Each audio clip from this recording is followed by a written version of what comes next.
All right, so this is Max, and he had pyloric stenosis. He had it at 3 weeks old. Is when we, when we realized it, when the pediatrician diagnosed it. He had been projectile vomiting for 4 days, and it had been a slow, increase daily, and he would throw up more than he was fed. So what it is, so if you're on this, you probably already know what pyloric stenosis is, or your baby is projectile vomiting, but long story short, between the stomach and the intestines, the sphincter that's there, or the muscle, with pyloric stenosis, that muscle, it gets swollen, basically, and when it does that, it closes. So that when that happens, the food can't get from the stomach to pass through the intestines and out of the baby. It just sits in the stomach, and the stomach gets bigger and bigger, and then eventually it forcefully comes out. And so sometimes it'll happen right after a feeding, sometimes it'll happen an hour later, and it might seem like it's more than the baby ate. Well, that's because it probably is. It could be a buildup of several feedings. So none of this we knew until we took him in after 4 days of it getting worse and worse, and everything was just covered, and we were sleep deprived. Anyway, we found that out. We're sent to the ultrasound, to the hospital for an ultrasound to confirm it. They confirmed it on Friday. Put an IV in his arm. Thankfully, because it was pretty quickly caught,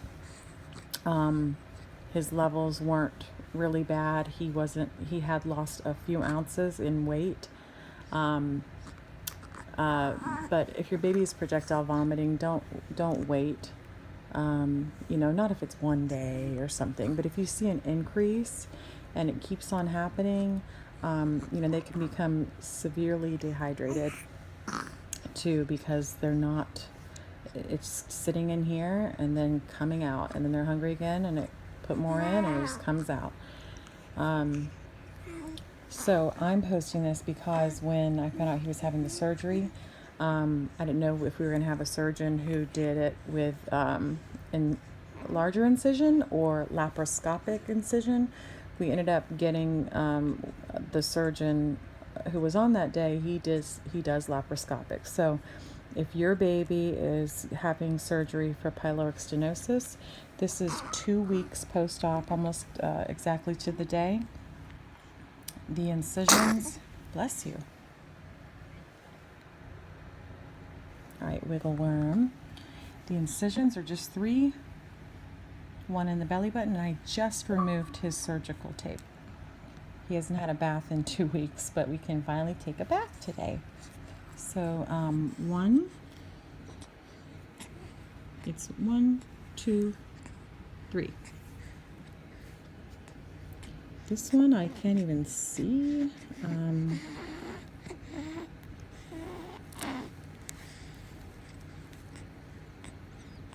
Got some coconut oil in there because I took off the surgical tape and it's real sticky. I'm not even really sure where the scar is in here. This is the second scar.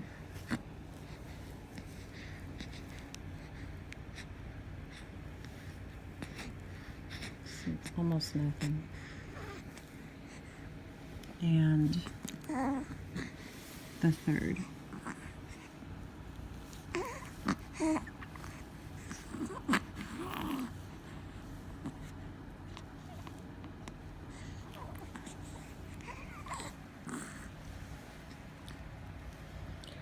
So, the hardest thing about it is obviously we have a newborn who's going into surgery, but at the end of the day, this is a condition that is potentially life-threatening, and can really, it could be life-threatening. So they can't get food and nutrition.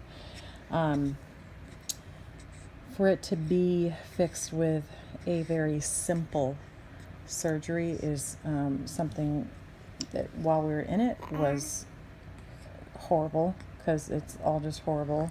You're sleep deprived already because you've been up with a baby who's vomiting constantly and is constantly hungry, and then you go to the hospital, and then you're in the hospital for a couple days and nights in the hospital with baby hooked up to the IV and all the monitors on them, and they are crying and crying and crying because they're hungry, but you cannot feed them because they have surgery coming up, and they have to go under general anesthesia and have an air tube, have a tube down their throat for breathing during surgery, so they don't want them to vomit while they're in that condition. So that's why we can't eat before surgery. Well, the same thing with babies. Babies don't understand that. So that was the anxiety level. I was just a wreck. Not necessarily about the surgery, but about not being able to soothe him or calm him while we were there.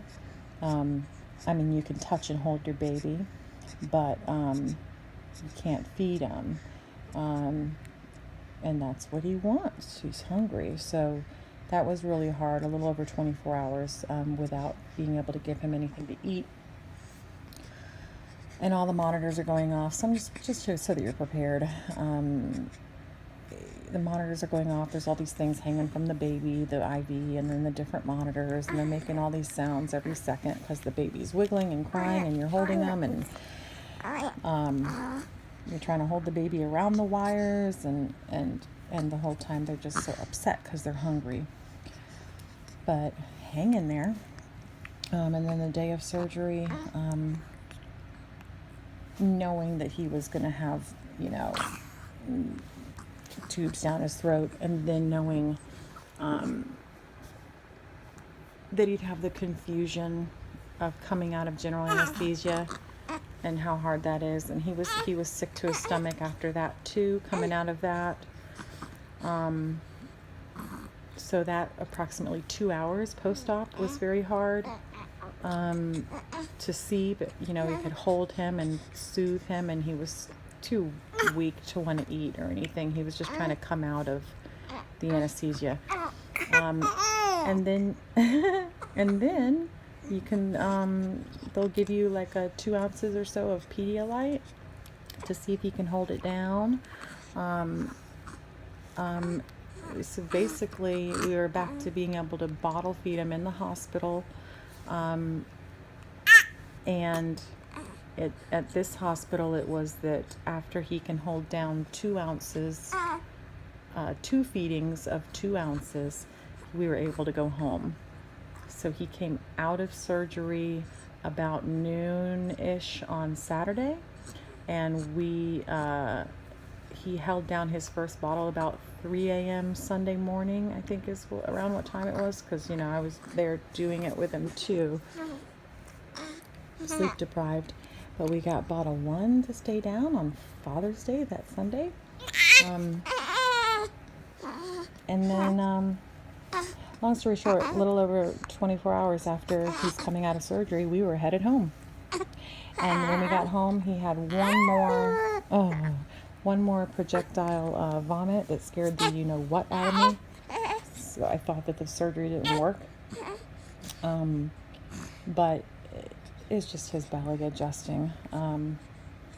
We might have overfed him. He went a little over 24 hours without eating, so his tummy might have shrunk up a little bit.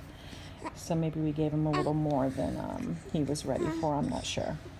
But when we got home, 1 more projectile vomit, and after that it's been normal baby stuff, other than he I think his tummy, I don't know how big it is, the organ itself, because he's, how old are you? You're 6 weeks old. We're 2 weeks post-op, and you're 6 weeks old, and you eat 4 whole ounces about every 2 hours, which they say is a lot for a baby your size, and by they I mean Google. But we will have our surgery visit follow-up in a few days, and I'll ask about that. But I think it's probably just because his stomach got pretty big and stretched out when he was consuming all that food, and it was just filling up and sitting in there. So he might just have a bigger stomach organ right now. He has no problems though, and it's not like he's needing more and more and more. It's just kind of sticking at that 4 ounces. And it's time to eat. Oh, and he gained about a whole pound within less than a week of coming home, which I'm not surprised about, because you needed it. So I hope this was helpful if you have a baby who you've just found out has pyloric stenosis. There are things that could be much, much worse. And just try to be calm and prepared that the next several days, especially if you're pre-op for a day or two, they're going to be stressful. You're going to be sleep deprived. You're going to be anxious. You're probably already sleep deprived. You're going to have to listen to your baby cry and not be able to do anything about it. And I'm going to have to do something about this right now. I hope this was helpful. Bye.